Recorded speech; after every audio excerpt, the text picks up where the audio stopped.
Here are some often unrecognized factors in squatting that change dramatically or vary from person to person and can totally change how you have someone squat. So the first factor that often goes unrecognized, as simple as it is this line of force. Now we've got a piece of metal here, but that would be the same thing as if you had a big weight up here on your shoulders, and that center of mass must stay over your feet. So that's why right now you can see it's virtually balanced through the body, just like if you were at the top of a squat, and it's somewhere mid-footish because you're not too far towards the toes and too far towards the heels. Around that line is where everything occurs, everything. And the two main things I need you to see right away are the knee goes forward and the butt goes back. And as the knee goes forward, there's this thing called a moment arm that's created. The further forward this knee goes, the greater this amount of weight influences the knee and knee muscles. So 100 pounds times this 4 inches is twice the load on the knee as 100 pounds on your back times this 2 inches. That change right there doubled the load on your knee and your knee muscles. The same thing is true back here in this moment arm. Now it's pretty typical with hips and hip muscles being typically more tolerant of load than the knee that we typically have a greater moment arm distribution to the hip muscles and the knee muscles. This is not a bad way to squat right here, where this moment arm is twice as long as this moment arm, because you're putting an awful lot of that on these really strong glutes and hip joint and all that stuff. Here's the thing though, with everybody being built differently, not only can it change those proportions some, but it can change your ability to squat in general. Here's the first thing. There are two things that can manipulate how far forward your knee can go. And if I didn't say it before, the knee and hip have a forward-backwards give and take relationship. You probably saw that when I brought this knee back to show you moment arm, the hip went back. If the knee goes forward, the hip doesn't have to go back as far. So take a look. If you have limited dorsiflexion, here you are. That's as far as your tibia can lean forward, then that's going to totally influence how far back your butt has to go. So right there, dorsiflexion. Keep in mind that your dorsiflexion could be limited by tight stuff. It could be limited by weak stuff, creating the tight stuff. It could be limited by structure inside of you without anything you can do about that, called like a bone spur in your ankle. So don't go around thinking you can stretch everything and fix everything. Second thing that affects how far forward your knee goes is this length that we could call tibia, but it would be more accurate to call it floor to knee.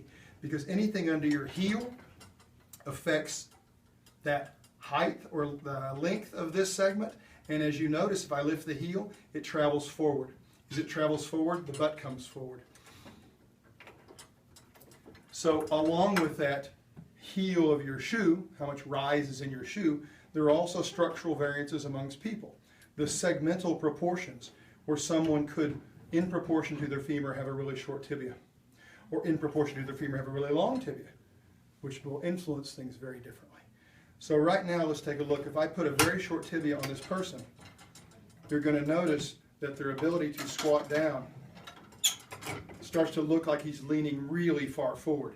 If this person's tibia was longer, they're just collapsing more. They're not necessarily leaning forward more, and that's going to totally change how it feels on their low back. And they might be going, oh, squats are all in your low back. Yeah, especially when you're built this way. And someone who's built differently, it will feel entirely different. And they'll say, no, squats are always in the quads. Why don't you understand this? They don't get that the proportions are critical to this assumption and sensation. So what happens if you're one of these people who, and I'm going to exaggerate it, I'm not saying there's anybody exactly like this, but what if your femur was ridiculously long compared to this segment right here? You are never going to be able to squat all the way down. You're never going to be able to fold all the way up, ever. In order to get any lower than this, you're probably going to feel like you're falling. Most people with proportions that lean this direction will often say, I can't go any lower. Yet if you check their knee flexion, they have more than that. If you check their hip flexion, they have more than this.